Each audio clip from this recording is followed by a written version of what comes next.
À la une de l'actualité, Karim Benzema condamné à 1 an de prison avec sursis, 75 000 € d'amende. L'attaquant de l'équipe de France originaire de Bron a été reconnu coupable de complicité, de tentative de chantage dans l'affaire de la sextape de Mathieu Valbuena. À Lyon, vous l'entendrez, ce jugement ne change rien pour ses supporters. C'est une première à Lyon. Depuis lundi, une gare de covoiturage est en service sur le quai Gaëton. Conséquence, 75 places de stationnement en moins dans un quartier où il est déjà très difficile de se garer. Les riverains déplorent la décision de la métropole. Ils devaient passer l'hiver au chaud en terrasse, mais les propriétaires de cafés, de bars et de restaurants à Lyon vont devoir couper le chauffage. La mairie a décidé d'interdire les terrasses chauffées. La municipalité veut mettre fin aux émissions de CO2.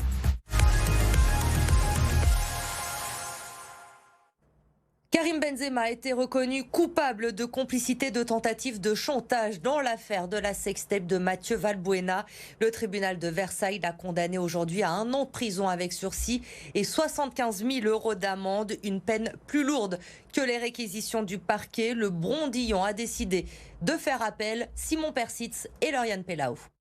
Karim Benzema reconnu coupable de complicité de tentative de chantage, accusé d'avoir en 2015 encouragé son ancien coéquipier de l'équipe de France, Mathieu Valbuena, à payer des maîtres chanteurs afin d'éviter la divulgation d'une vidéo intime. Le footballeur originaire de Bron est condamné à 1 an de prison avec sursis et 75 000 € d'amende. Une peine injuste et sans preuve pour ses avocats. C'est un mauvais résultat puisqu'il ne correspond pas à la réalité des faits. Je rappelle que vous avez entendu le tribunal dire que M. Benzema n'était absolument pas informé des sous-jacents de l'affaire. Donc comment, en n'étant pas informé des sous-jacents de l'affaire, a-t-il pu être le complice de ce projet ? Pour le président du tribunal, l'ancien joueur de l'OL aujourd'hui au Real Madrid n'avait pas connaissance des manœuvres, mais il s'est impliqué personnellement dans la tentative de chantage. Dans ce dossier, les 4 autres prévenus ont été condamnés à des peines allant de 18 mois avec sursis à 2 ans et demi de prison ferme. À Lyon, ce verdict ne semble pas avoir impacté l'affection de la population pour l'enfant de la région. C'est vrai qu'il a peut-être pas été très très malin, mais à côté de ça, nous à Lyon, on a une tendresse pour lui. On ne peut pas nier la justice. Mais bon, voilà, après, je pense que ça ne remet pas en cause sa grande carrière. Je pense que ça reste un très bon joueur. C'est une affaire qui remonte un peu à longtemps quand même. Donc je pense que ça ne va pas ternir à son image, non. Les avocats de Karim Benzema ont annoncé qu'il ferait appel et que le joueur absent lors de son procès viendrait cette fois s'expliquer lui-même s'il n'était pas retenu par un motif professionnel. Les recours des collectifs Presqu'île en colère et Lyon en colère ont été rejetés aujourd'hui par le tribunal administratif de Lyon qui a donc suivi l'avis du rapporteur public. Presqu'île en colère et Lyon en colère qui avait attaqué, je vous le rappelle, l'État mais également la ville de Lyon pour leur manquement en ce qui concerne l'insécurité dans le centre de Lyon. Le tribunal a jugé, je cite, qu'aucune faute de nature a engagé la responsabilité de la ville de Lyon ou celle de l'État n'était caractérisée dans ce dossier. Notre chiffre du jour, 500, c'est le nombre de places qui seront ouvertes tout au long de l'hiver par la préfecture. Un chiffre qui s'ajoute auprès de 8000 places disponibles toute l'année dans la métropole de Lyon. La préfecture qui a réaffirmé aujourd'hui sa volonté de pérenniser le parc d'hébergement. Écoutez. On a augmenté depuis 2014, on a plus que doublé le nombre de places d'hébergement. La demande reste constante. Elle stagne, puisqu'on a des flux, on a des arrivées sur le territoire qui sont régulières. C'est un volant nettement supérieur, ce qui va nous permettre d'accueillir plus de personnes en hébergement et surtout de les accueillir vraiment rapidement. C'est-à-dire l'idée, c'est d'avoir une fonction de SAS. On les accueille et elles sont mises à l'abri et ensuite elles sont orientées vers le logement.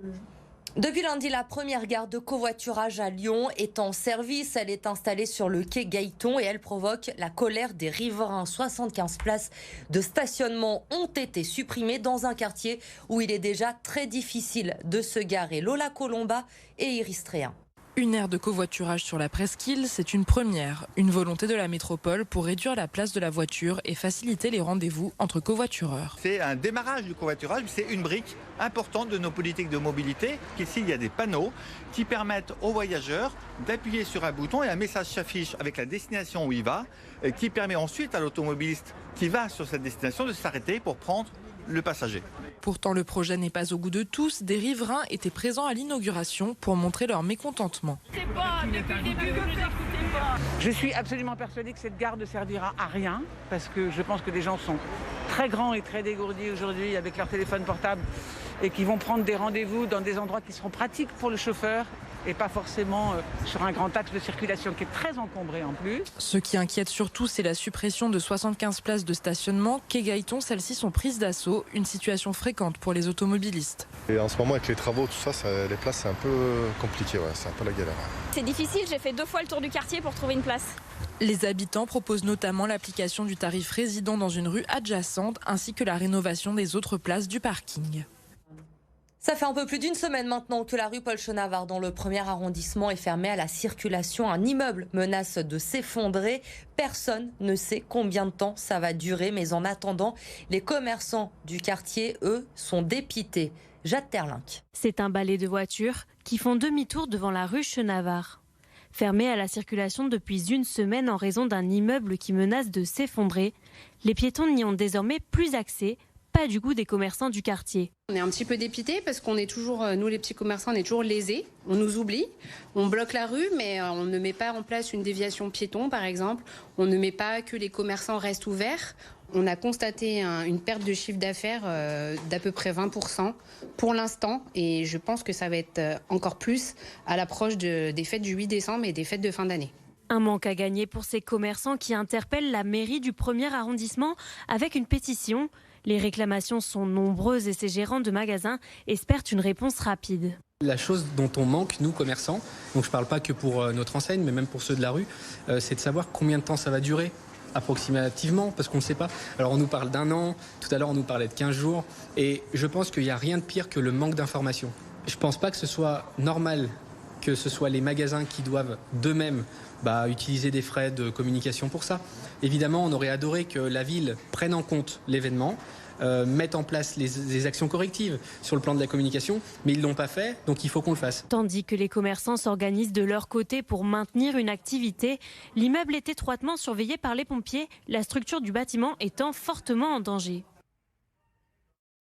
Fini le chauffage en terrasse à Lyon. La ville a pris un arrêté municipal et a donc décidé de devancer la décision du gouvernement d'interdire les terrasses chauffées en France à partir de mars 2022. Grégory Doucet veut mettre fin aux émissions de CO2. C'était une promesse de campagne du maire écologiste. Écoutez-le au micro de Jade Terlinck.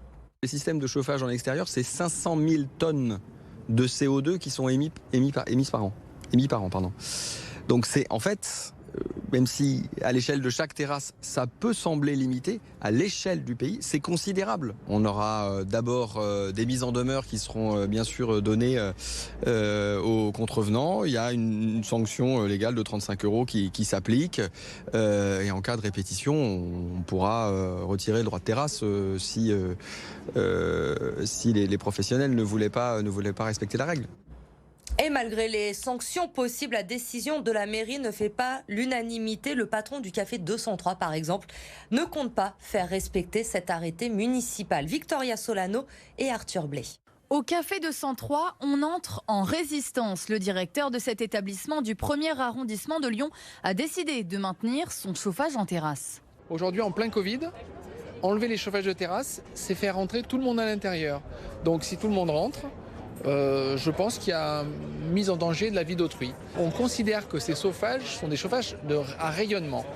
Le rayonnement, c'est les chauffages qu'on trouve dans toutes les grandes surfaces, dans les ateliers, dans les entrepôts. Donc il y a une inégalité de traitement. Christophe Sédal assure, il attendra les amendes puis ira au tribunal s'il le faut pour attaquer l'État. Dans ce restaurant du 2e arrondissement, en revanche, le propriétaire a pris toutes ses précautions. La terrasse n'est plus chauffée, la température à 7 degrés, mais la fréquentation est en baisse. On a une fréquentation qui est moindre qu'à l'habitude.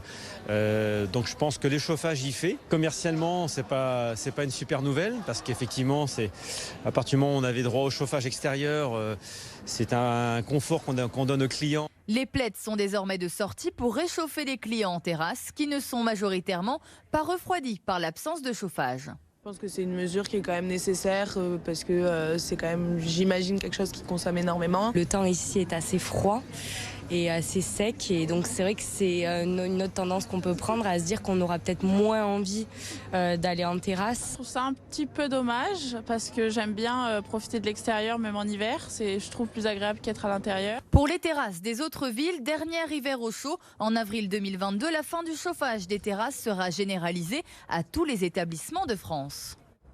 Après les nuits de Fourvière et l'Inversion Fest, c'est au tour de Jazz à Vienne de dévoiler une partie de sa programmation. On va retrouver des habitués du festival, Herbie Hancock, George Benson ou encore Jamie Cullum. La programmation complète sera connue le 15 mars. Le festival aura lieu, lui, du 29 juin au 13 juillet.